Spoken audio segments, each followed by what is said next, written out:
This is recording 844. It's Listen Next, 844. It's a part of my podcast series. It's a part of my podcast series, Speaking to the CIA.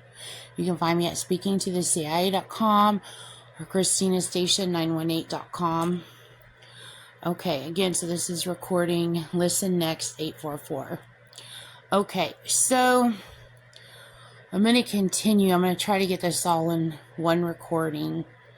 And then that will be all for this week.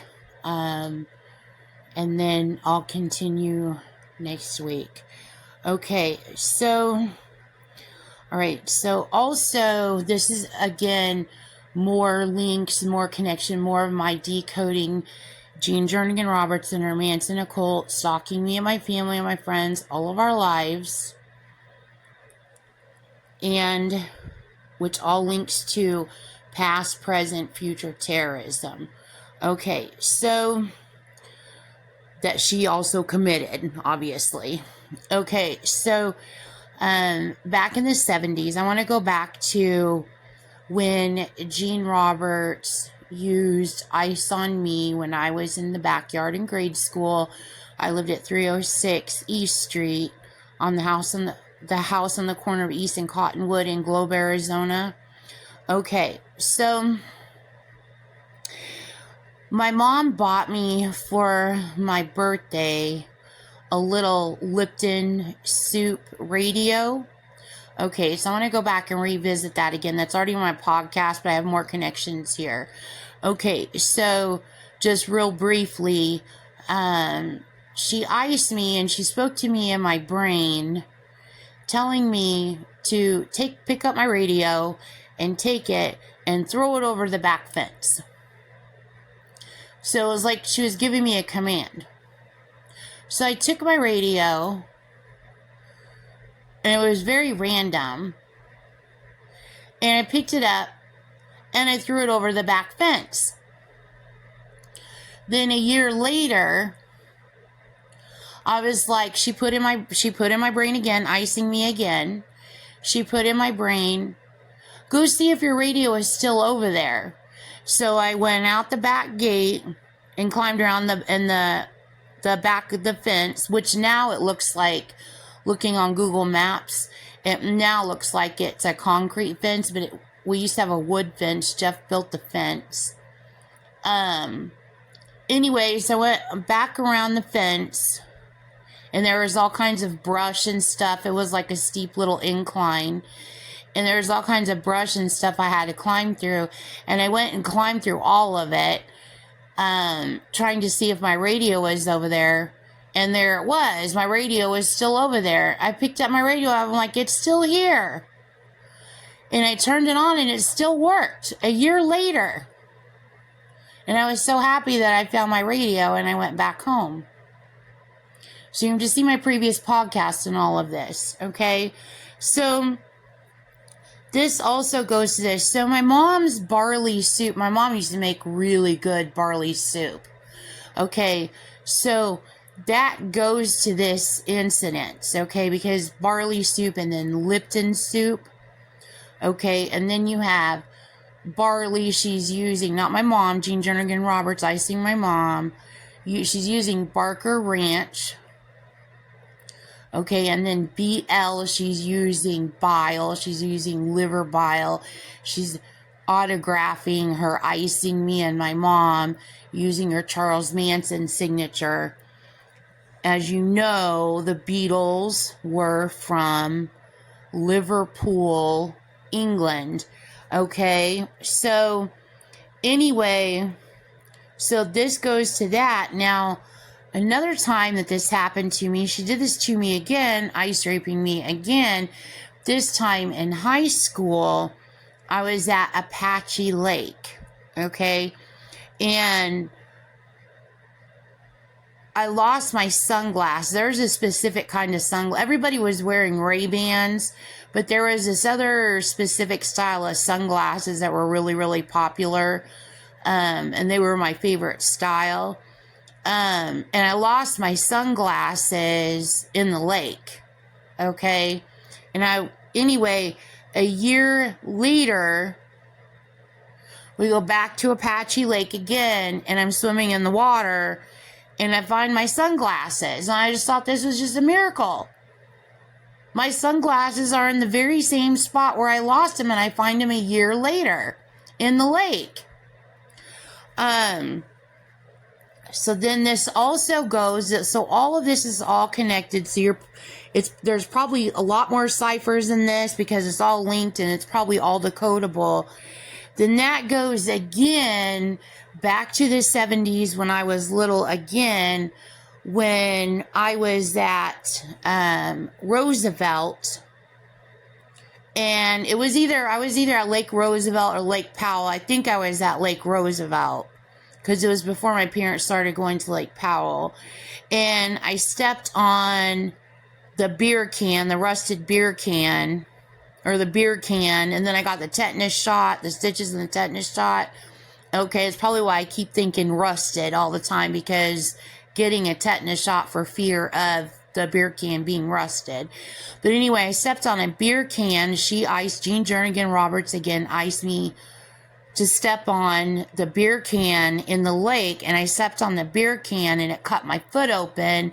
I just stepped down and I felt immense pain, and then I was crying, and then I was climbing into the back of the boat, and then there was blood all over the boat, and then my mom was freaking out, and then we left the lake and we went to the hospital. I got stitches.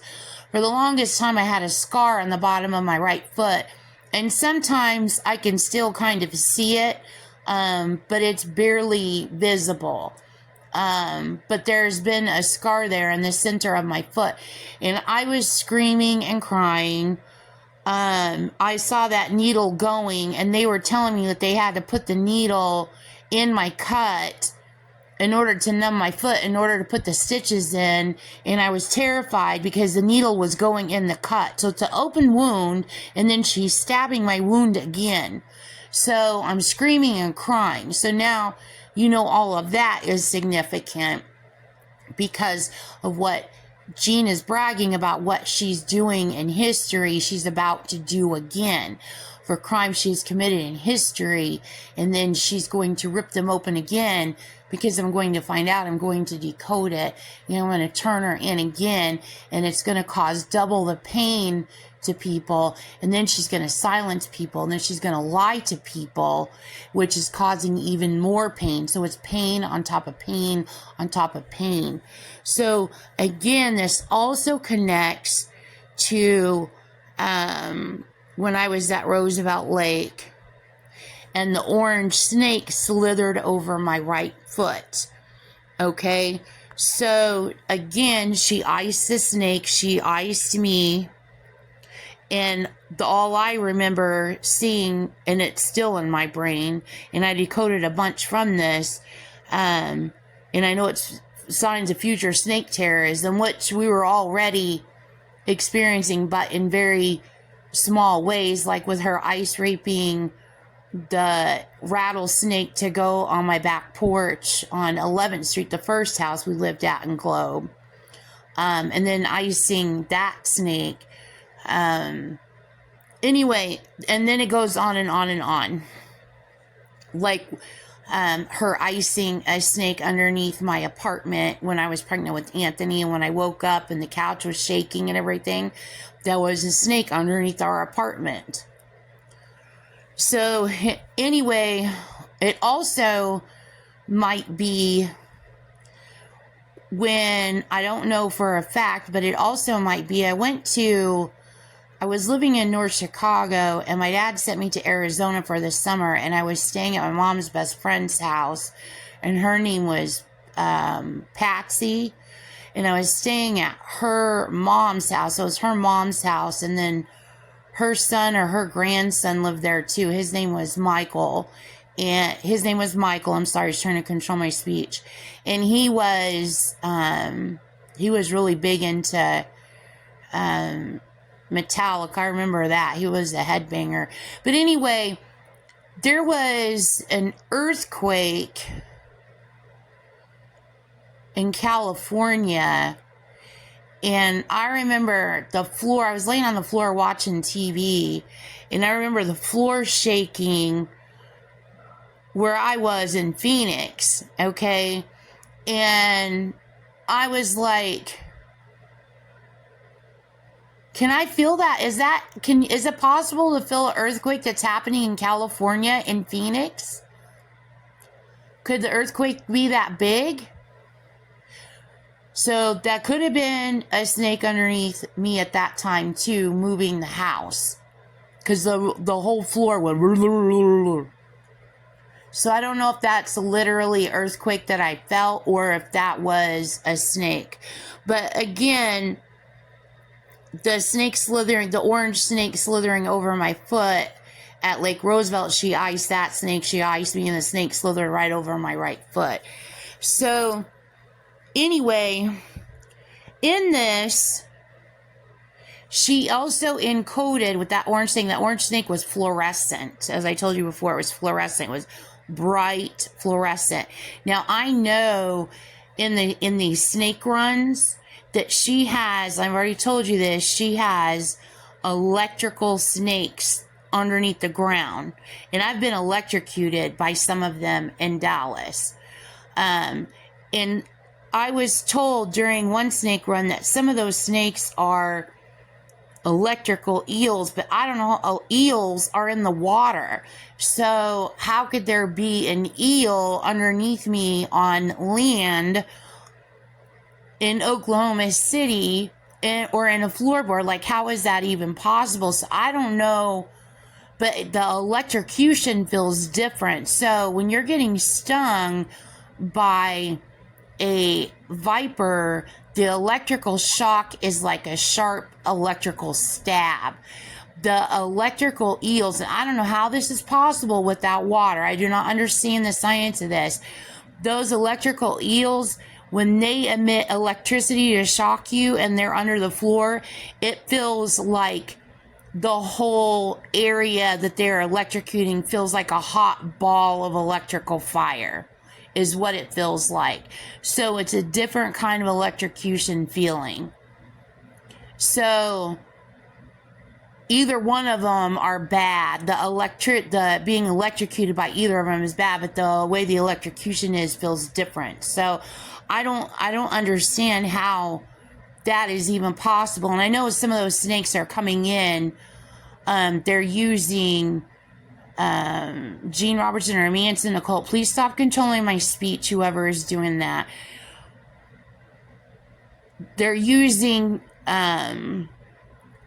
methane gas, and I was also told that they're using some sort of rocket propulsion fuel. So they're in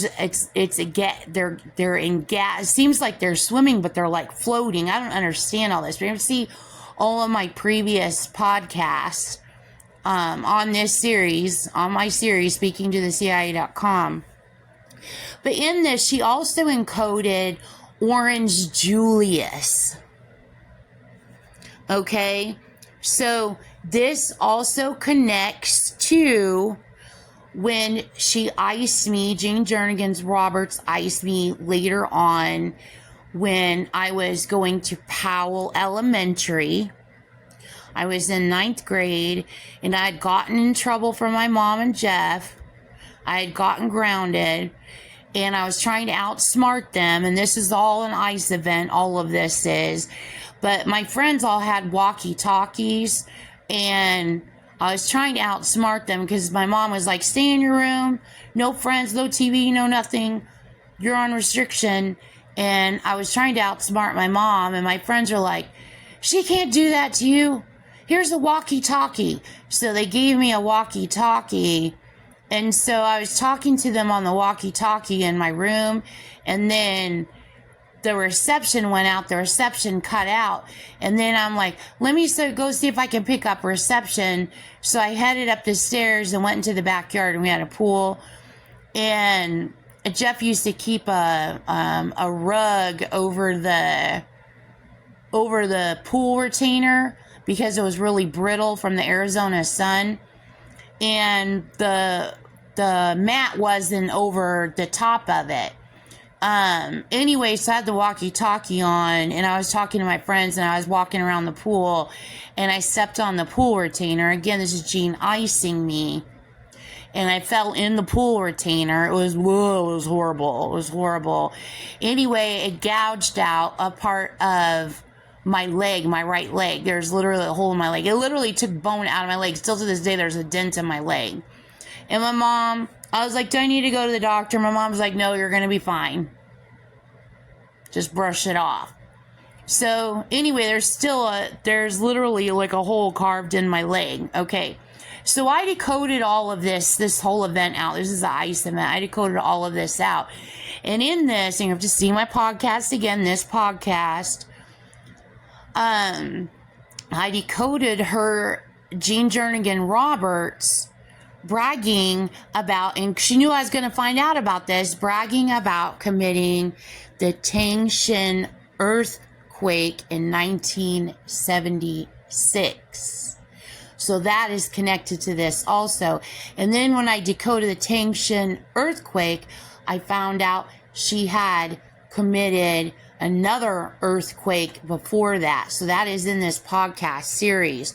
So the orange Julius, so this orange snake, the orange Julius, and then that goes to the Tangshan earthquake 1976.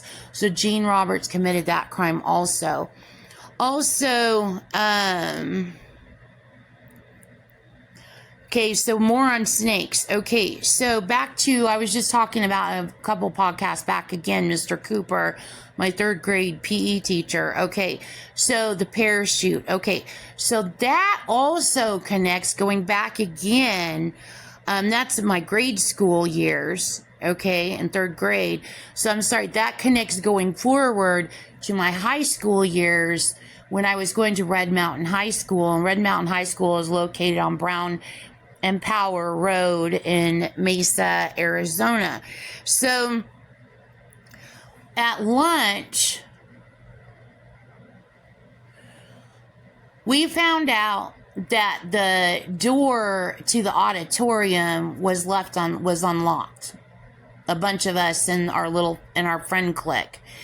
And so we told everybody in our clique, did you know that door's unlocked? Let's go in there. So we told everybody. So we would sneak in the auditorium at lunch, and all the lights were out. It was totally dark. And we would sneak in there, and we would climb the heck all over everything. We would climb all over everything. We were all over the place.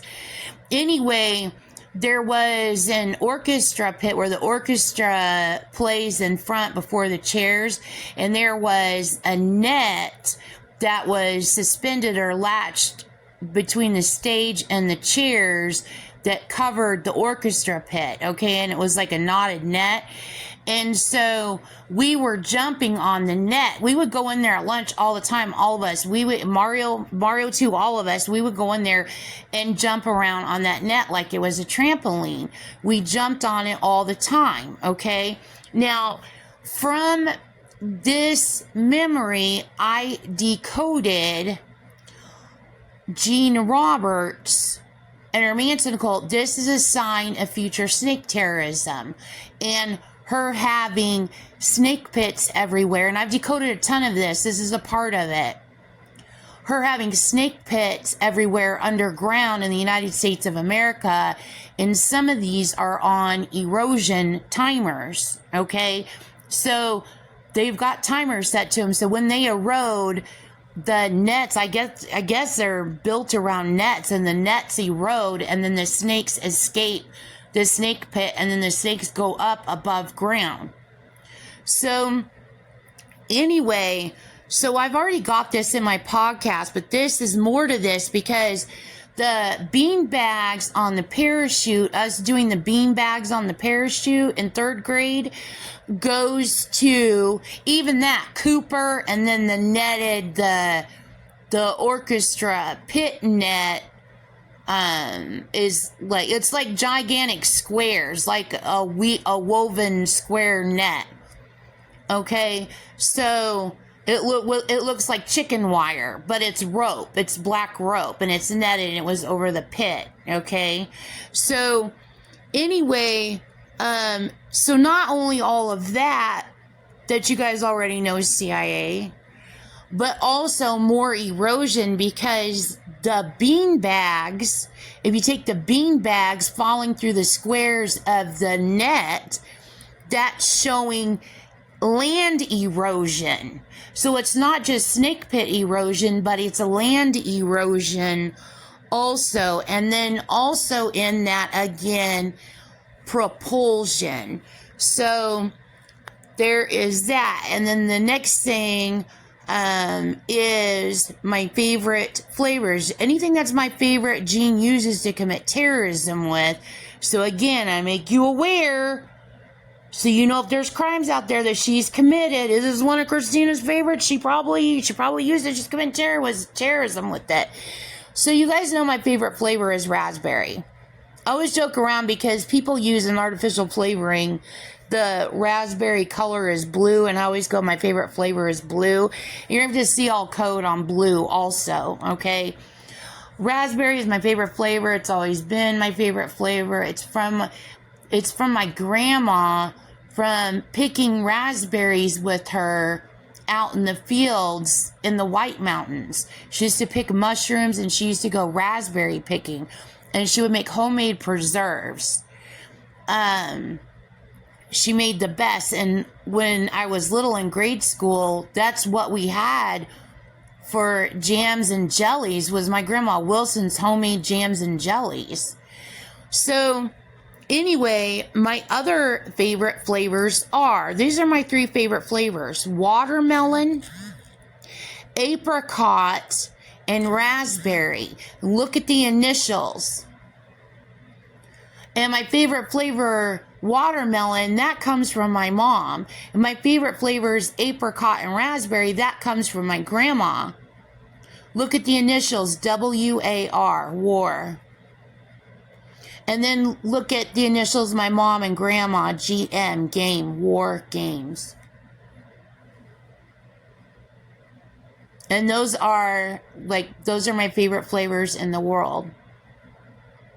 Again, I've been stalked all of my life by Jean Roberts and her Manson, Nicole. I don't change who I am except to make myself better, but I am not going to ever stop cherishing or loving, just like I would never, everything that I've grown up and loved that makes me me, and everybody I cherish and adore and respect and love, like I keep my life intact, just like my boys do. We keep what we love intact.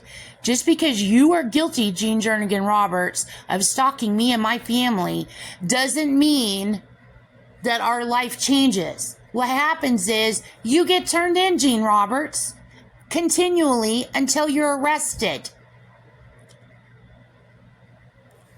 So that is the end of this recording.